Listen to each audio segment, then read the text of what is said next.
What's going on, guys? Coach Colin here, coolest high-performance coach in the world, bringing you the absolute best insights to the podcast that you love.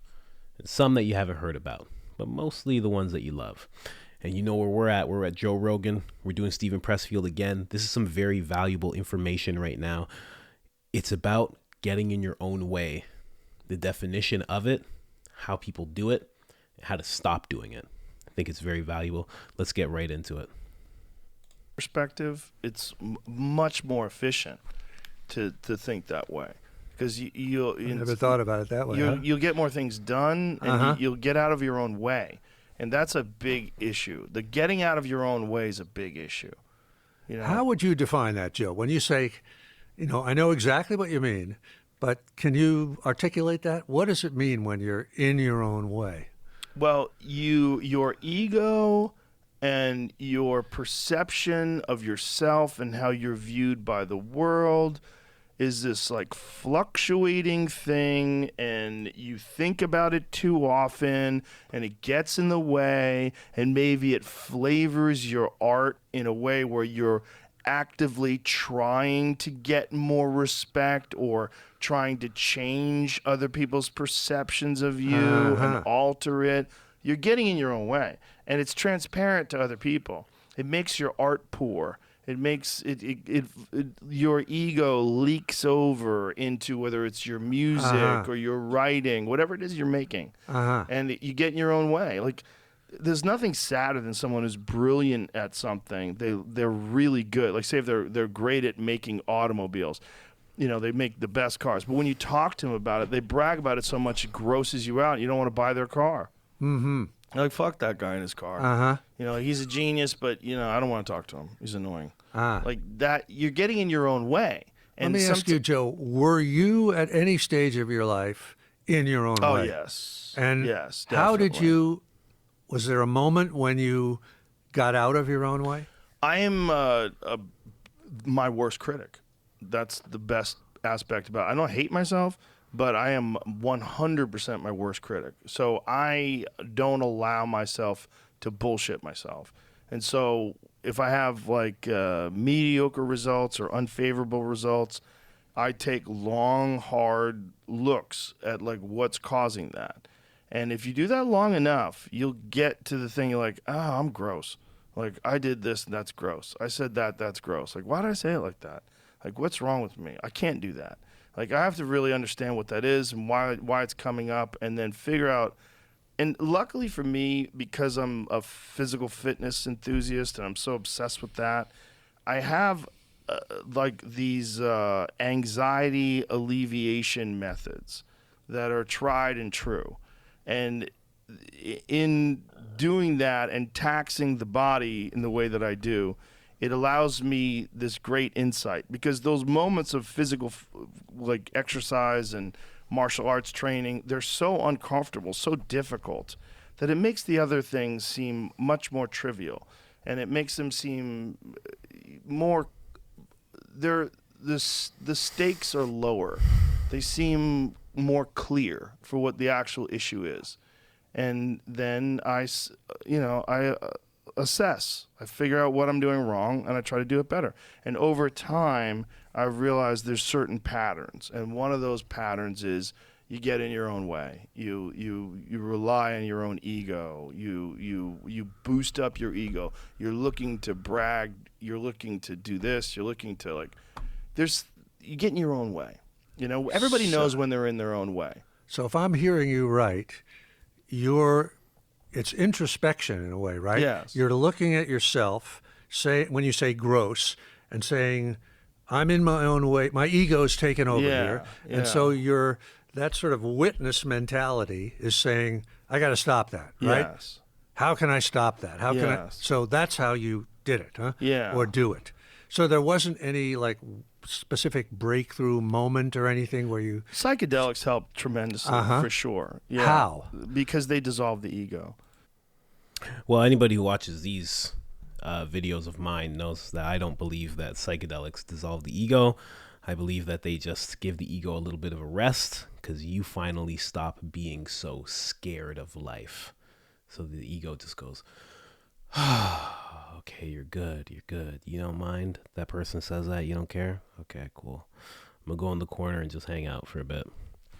But other than that, getting in your own way, man, I can't think of a time where I've done it, which is good, but also could be very bad because maybe I'm doing it actively and I'm not seeing it, or maybe I don't do it that much.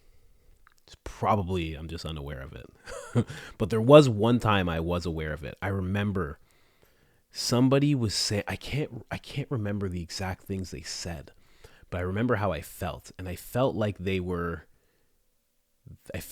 playing down my accomplishments in terms of like my ability to like create podcasts and like do audio video, because like I'm an audio video technician, like I'm a filmmaker. I do this, and they were like playing that down, and I ended up saying, I said something along the lines of like, well, this was the other podcast that I created and that I was hosting. Like I really like made it a point to let them know like I created this podcast, and because I've made like a bunch over time. I created it and I was the host of it. Like I remember doing that, and I remember right after I said it, I was like, oh, why'd I say that? I was like, oh, why'd I have to say that? Like I felt like exactly what Joe said. I felt gross. I was like, ugh. I was like, I didn't have to say that. And there's no way of taking it back, right? Like you can't just be like, oh, I didn't mean that. There's nothing you can say. So I just had to kind of let that sit. And it's probably just in my head, but I felt like they felt it was gross too. Like it was so bad. It was so bad. But that was one example that I can think of where I got in my own way. Exactly the way he described. My ego flared up because I felt hurt that somebody was like not giving me the acknowledgement that I felt I deserved. And right away I just went into this defensive mode of like, you know, I created this thing. I created this thing. It was so stupid. I felt terrible after. I still think of it like every like couple 3 months I'll think of that time. I don't even know the exact situation, but I just remember me just being like, this is the thing that I created. Like I like jumped in, like it just, oh, it was so stupid. Oh, it was so dumb. Like you ever have that thing where you're like in the shower and you like think of it and you go, "Grr, stop being that person." Like that's what I did. That's what I do. Like every few months I think about it. I'm like, oh, why did I say that? And now that he brings this up, that's what it was. I was getting in my own way. Like my ego completely flared up. Because I felt hurt, because that's when the ego steps in, right? Like I felt attacked and hurt and belittled. So all of a sudden I had to be like, this was actually a podcast that I created and I was the host of. Like it was just something terrible. Like I basically said it like that. Like it was so bad. It was so bad. But you should think of ways that you're getting in your own way. Try to see it with that exact example. That's why I chose this clip, because he lays it out pretty well. That is what it is. Like your ego flares up. And now I'm adding in your ego's flaring up because you're feeling hurt, belittled, shamed, whatever feeling, you know, flares your ego up in you. And then whatever the result of that is, that's you getting in your own way. That's you allowing the ego to step in and kind of puff out your chest for you, you know? It's hard. I don't know. I haven't done it since. I tend to be pretty humble. I tend to not celebrate the things that I do, which is not good, but I guess it kind of keeps that ego in check.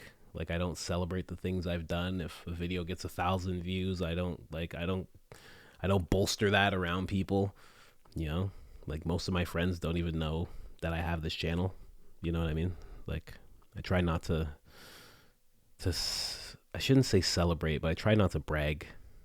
I try not to brag about things. But what do you do? What do you do to keep your ego in check? Or have you even kept your ego in check? Can you think of some things based on what we just talked about where your ego did flare up? Does it flare up often?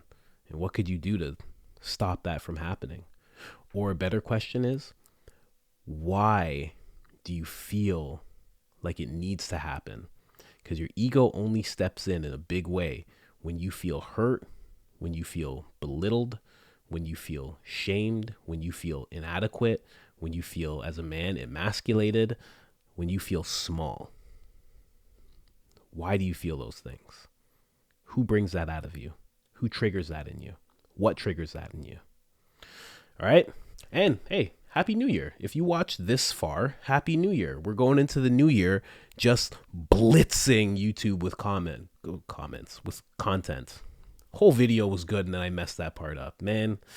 But anyway, I hope you enjoyed. I hope you have a great new year. I'm about to stop recording because my wife is home, and we're gonna hang out, and we're gonna bring in the new year as married couples do, with hamburgers. Yeah, that's what we're doing. But Happy New Year. If you're by yourself on New Year's, it's just another day. Just don't worry about it. You'll get through it. There will be other New Year's where you'll be doing much better things. I remember a couple of New Year's, far back when I was younger, where I just kind of spent New Year's like laying in my bed and crying and like holding a pillow. So, and just getting high as I possibly could. So, don't worry, man. Things will get better for you. I promise. But anyways, I'm out. Peace.